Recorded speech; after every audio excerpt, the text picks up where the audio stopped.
السلوك الشرائي للمستهلكين يعتبر الجزء الخاص بدراسة سلوك الشراء للمستهلكين Consumer Buying Behavior أو CBB من أهم وأتقل الأجزاء في التسويق. وفي رأيي الشخصي إن لو كان اكتفى العلم بالجزء ده بس كان كفيل برضه إنه ينجح النشاط التسويقي لأي شركة. الأول حاول تتخيل إنك محتاج حاجة هتشتريها، هنفترض إنها عربية. يا ترى إيه هي الخطوات اللي هتاخدها علشان تشتري العربية دي؟ أول خطوة لازم تبقى عارف حاجتك بالظبط النيد ريكوجنيشن علشان تقدر تشبعها، وحاجتك هنا هي وسيلة توصلك شغلك ومشاويرك، واللي هيشبع الحاجة ديت هي العربية. تاني خطوة هتعملها إنك هتدور على معلومات الانفورميشن سيرش عن العربيات الموجودة في السوق. هتدخل على النت وتدور في مواقع العربيات على العربيات المتاحة وتشوف الأسعار. هتسأل أصحابك، قرايبك، زمايلك، هتنزل معارض العربيات وهتشوف في الجرايد والمجلات المتخصصة لكده. تالت خطوة هتعملها إنك تبدأ تعمل تقييم للبدائل Evaluation of Alternatives. فهتلاقي عربية ألماني وعربية أمريكي وعربية صيني كتير، وتبدأ تقارن ما بين البدائل ديت على حسب السعر والكفاءة والإمكانيات اللي محتاجها في العربية وهدفك أصلا من شراء العربية. الخطوة الرابعة بعد ما قارنت ما بين البدائل هتستقر على بديل معين البورشيز ديسيجن من البدائل دي، وهيكون هو اختيارك وقرارك الشرائي. الخطوة الخامسة مبروك، انت اشتريت العربية. دلوقتي بقى قدامك سيناريوهين بعد الشراء واللي بنسميه البوست بورشيز بيهيفير. اما العربية تطلع في مستوى توقعاتك او اكتر كمان، فتبدأ تتكلم عن العربية وجودتها، وكمان ممكن لما تيجي تغيرها ممكن تشتري نفس العربية بس موديل جديد، او على الاقل هتدل اللي تعرفهم على العربية دي علشان يشتروها. اما لو اقل من توقعاتك فغالبا مش هتشتري العربية دي تاني وهتحذر الناس منها. لحد دلوقتي الخطوات ديت بسيطة ومنطقية، لكن ايه لازمتها لينا في التسويق؟ تعالوا نمسك كل خطوة ونشوف ايه هي علاقتنا بيها وازاي نقدر نستغلها صح. اول خطوة اللي بتعرف فيها احتياجاتك ايه وبتحددها. انت محتاج وسيلة مواصلات تروح بيها شغلك ورغبتك هي عربية. بيجي هنا التسويق ويكون دوره يشوف احتياجات الناس ديت ايه علشان يبدأ يحول الاحتياجات ديت لمنتجات وخدمات مفيدة للناس دول. وعموما خطوة البحث عن المعلومات وتحديد الاحتياجات هي أول خطوة في التسويق. وهنا لازم نفرق ما بين 3 مصطلحات مهمة جدا، وهما الحاجة أو النيد، والرغبة أو الوونت، والطلب أو الديماند.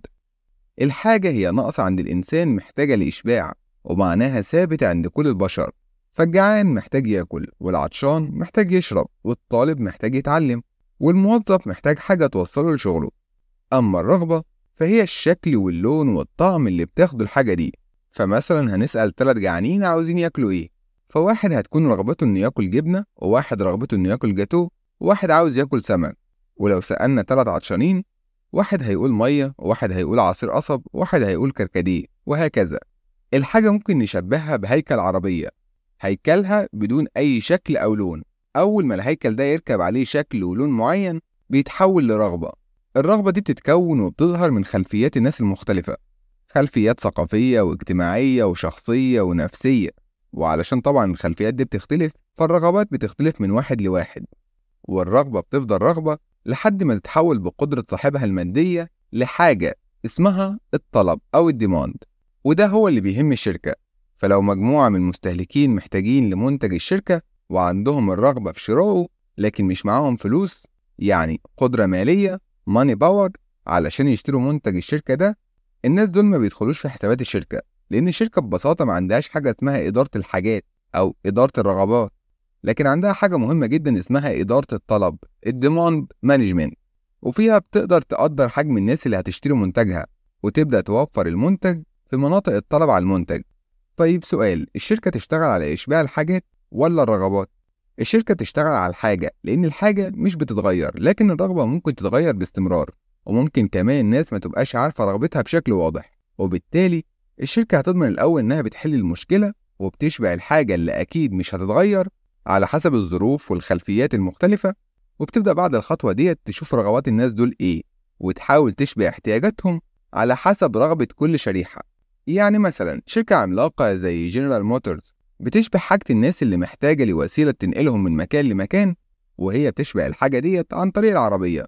وكل شريحة من الناس اللي محتاجين العربية ليهم رغبة. ناس عاوزين عربية صغيرة، ناس عاوزين عربية دفع رباعي 4x4، ناس عاوزين عربية كبيرة، فان، وهكذا. نفس الكلام مثلا هيبقى مع نوكيا، واللي بتحل مشكلة الناس اللي عاوزة تتواصل مع بعضها عن طريق الموبايل، وكل شريحة محتاجة موبايل شكل ولون وإمكانيات مختلفة عن الشريحة التانية، وبتحاول بالتالي الشركة إنها تشبع كل الرغبات ديت على قد ما تقدر. تاني خطوة بيدور فيها المشتري على معلومات information، وهنا الشركة بتبدأ تشوف الناس بتدور على المعلومات عن المنتج أو الخدمة اللي محتاجينها فين علشان يبدأوا يحطوا رسالتهم الدعائية فيها. فمثلا لو كان المشتري بيدور على المعلومات في جرايد العربيات، هتبدأ الشركة تحط إعلانات في جرايد العربيات المتخصصة. وإذا كان بيدور في النت والمواقع المتخصصة على النت، فهتحط إعلانات في المواقع الإلكترونية المتخصصة والشبكات الاجتماعية. وإذا كان بيدور وسط أصحابه ومجتمعه، فهتخلي بالها من فكرة التسويق بالمديح، الورد اوف ماوث، وتطبيقاته التسويقية، وتعمل منتج مميز جدا الناس تحكي عن كفاءته. وإذا كان بينزل يسأل ويدور في معارض العربيات، فهتنزل الشركة في معارض العربيات بعروض وتخفيضات، وممكن يتفقوا مع أصحاب المعارض ووكلاء البيع على نسبة ياخدوها إذا أقنعوا المشتري بعربية الشركة. تالت خطوة كانت تقييم البدايل، اللي هي evaluation of alternatives، وفيها بيقارن المشتري ما بين العربيات علشان يشوف أنهي الأحسن بالنسبة ليه على الأسس والمعايير اللي حطها للشراء. دور الشركة التسويقي هنا إنها تبدأ تقلل اختيار المشتري ما بين البديلين، بإنها تديله مزايا وفوائد في منتجها أكتر من منتجات المنافسة. وده مش هيحصل إلا لما الشركة تتعرف كويس على منافسينها. وكل لعب الشركة بيكون في تقليل الفترة الزمنية اللي بياخد فيها المشتري قراره. فمثلا بدل ما ياخد قرار شراء منتجها في سنة، ياخده في 6 شهور، وبدل ما ياخده في شهر ياخده في أسبوع، وبدل ساعة ياخده في ربع ساعة، وهكذا. الكلام ده هيحصل لما الشركة يكون ليها ميزة تنافسية واضحة جدا في المنتج وسط مزايا تنافسية أصغر كتير فيه. كمان لو عاوز تأثر الفترة الزمنية ديت، حاول توضح المزايا اللي في المنتج كلها، حتى لو شايف إن المزايا ديت عادية، عشان كتير من الناس مش بيبقى في بالهم المزايا دي، فممكن يشوف المنتج بسببها مختلف عن المنتجات التانية. يعني مثلا علبة اللبن البسيطة جدا، هتلاقي شركة سايبة علبتها فاضية بدون ما تكتب عليها مميزات اللبن ده، وشركة تانية كاتبة مزايا عادية موجودة في أي علبة لبن في السوق، زي إنه بيحتوي على قد إيه كالسيوم وفيتامينات، وده مفيد إزاي لصحة اللي بيشربوه. أو موبايل عادي بس مكتوب عليه خصائص كتير ومزايا، وممكن تبقى موجودة في أغلب الموبايلات، بس لأن المشتري ممكن ما يبقاش عارف بالمزايا ديت، فهتلاقي اتأثر بيها لما شافها وفضل الموبايل ده على موبايل تاني منافس وزيه بالظبط، بس ما كانش موضح المزايا اللي فيه. وأهم حاجة في طريقة عرضك للمزايا ديت إنك تفرق ما بين الميزة أو المنفعة والخاصية، اللي هي البينيفيت والفيتشر. فالخاصية في المنتج هي صفة فيه أو في تكوينه بيعرفها كويس اللي بيفهم في مجال تكوين المنتج ده أو اللي عمل المنتج نفسه، لكن المشتري ما يعرفش عنها كويس، وبالتالي بنركز احنا في التسويق في عرضنا للمنتج على الفايدة أو المنفعة اللي فيه، اللي هيفهمها الناس العاديين وهيكونوا محتاجينها فعلا. والمنفعة دي ببساطة هي نتيجة بتترتب على الخاصية الفنية الفيتشر اللي في المنتج. باستخدام كلمة وده معناه أو that means هتقدر تحل المشكلة دي كلها. فهتوصف اللابتوب مثلا، واللابتوب ده مساحة الهارد ديسك فيه كذا، وده معناه هيكون معاك مساحة كبيرة لتخزين بيانات أكتر، ومش هتحتاج تمسح حاجة من فيديوهاتك وبرامجك المفضلة علشان توفر مساحة. وكمان راماته كذا، وده معناه إن سرعته معاك هتبقى عالية وهتستمتع فيه بتشغيل برامجك المفضلة بكفاءة وأكتر من برنامج وتطبيق في وقت واحد بدون قلق من بطء أو تهنيج، وهكذا.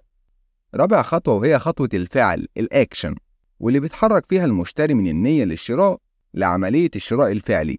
وهنا بتبدأ الشركة تشوف هو بياخد القرار ده إمتى وفين، علشان تبقى مستعدة في المكان والزمان دول بمنتجاتها وخدماتها.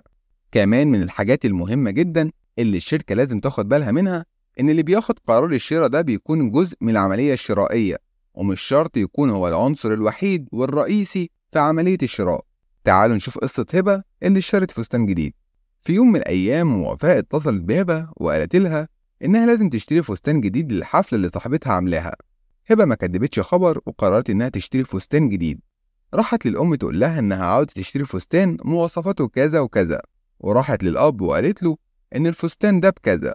وبعد موافقة الأم والأب، أخدت هبة صاحبتها مها وراحوا يشتروا الفستان. وطبعا مها نزلت زن على صاحبتها هبة علشان تشتري فستان معين من مكان معين. وبعد ما هبة اشترت الفستان، روحت البيت ولقت الفستان للأسف مقاسه صغير، واضطرت تديه لأختها الصغيرة دعاء. تعالوا بقى مع بعض نتعرف على عناصر العملية الشرائية دي. وفاء اللي هي المبادر بفكرة الشراء، وهبة اللي هي المشتري، والأب ممول عملية الشراء، والأم صاحبة القرار في شراء الفستان ولا لأ، ومها المؤثر في عملية الشراء، ودعاء المستخدم. دي عملية شرائية معقدة جدا، وطبعا معظم المنتجات والخدمات ما بتكونش بالتعقيد ده، لكن في أوقات كتير بيكون فيها أكتر من عنصر في العملية الشرائية. وده زي مثلا في حالة منتج ألبان أو عصير مثلا للأطفال، مين بياخد فيها قرار الشراء؟ الطفل اللي بيشرب اللبن، واللي ممكن توجه ليه الرسالة الدعائية إن لو شرب اللبن هيبقى قوي ومميز ما بين أصحابه وزمايله، وإن طعم اللبن ده أحلى من الباقي؟ ولا الأم اللي هتوجه ليها رسالة دعائية مليانة فيتامينات كالسيوم علشان تشجعها إنها تشتري لابنها؟ ولا الأب اللي هيكون تفكيره عملي أكتر، واللي مش هيركز في مزايا كل علبة لبن عن اللي جنبها وهيجيب الأوفر وخلاص؟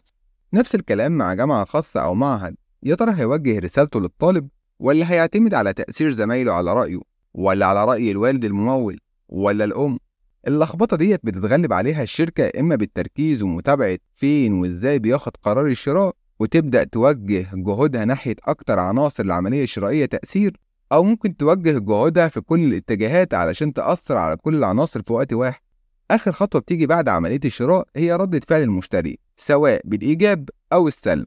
دور الشركة إنها تعرف إن العميل الغير سعيد من أداء الشركة ومنتجاتها هو قنبلة متحركة عمال يشتري من المنتج وعيوبه، وبتأثر شكوته بالسلب على كل المحيطين بيه، وخصوصا اللي بياخدوا رأيه في المنتج اللي اشتراه ده. العميل النهارده مش مجرد عملية شراء ليها تمنها وخلصت، لكن ببساطة كده الشركة اللي بتفقد عميل واحد بتفقد معاه كل الصفقات الشرائية اللي كان هيعملها مع الشركة طول حياته. قيمة المشتري اللي بتفقد ولاءه شركات مثلا زي كوكاكولا أو بيبسي مش بتتحسب جنيه أو 2 راحوا من الشركة، لكن ده معناه آلافات راحت كان هيصرفها المشتري ده طول عمره. ودي هي فكرة قيمة عميل مدى الحياة، الكاستمر لايف تايم فاليو. والقيمة دي تعتبر جزء من رأس مال الشركة أو ممتلكاتها اللي هي الإيكويتي. ويلا نحسبها. بافتراض إن عمر المشتري دلوقتي 20 سنة، ومتوسط الأعمار هو من 50 ل 60 سنة، وهو بيشتري البيبسي 3 مرات في الأسبوع، وبافتراض إن متوسط ربح بيبسي هو 20 سنت في المرة، فهي لما بتخسرك كعميل ليها مش بتخسر زي ما الشركات كانت بتحسبها زمان 20 سنت بس، لكنها بتخسر 20 سنت في 12 مرة شهريا في 12 شهر في 60 سنة، يعني حوالي $1728. بالمنطق ده الشركة هتفهم دور المنتج الجيد اللي بيخلق عميل سعيد، وهتبدأ تحسن في منتجاتها وخدماتها، وتحسن في طريقة التفاعل والتواصل وخدمة العملاء علشان تزود من درجة ولائهم للشركة وخدماتها. وآخر حاجة بالفيديو، الناس اللي بتشتري بتختلف قراراتهم الشرائية بناء على عوامل كتيرة جدا، زي ثقافتهم، بيئتهم، صفاتهم، تعليمهم، والناس والبيئة المحيطين بيهم، وظروفهم الاقتصادية، وتجاربهم السابقة مع المنتجات والخدمات.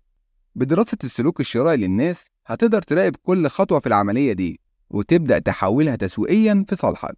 لحد هنا نكون انتهينا من الفيديو ده. ما تنساش لو عجبك الفيديو اعمل لايك للفيديو، واشترك في القناة علشان تشوف الفيديوهات الجاية. السلام عليكم.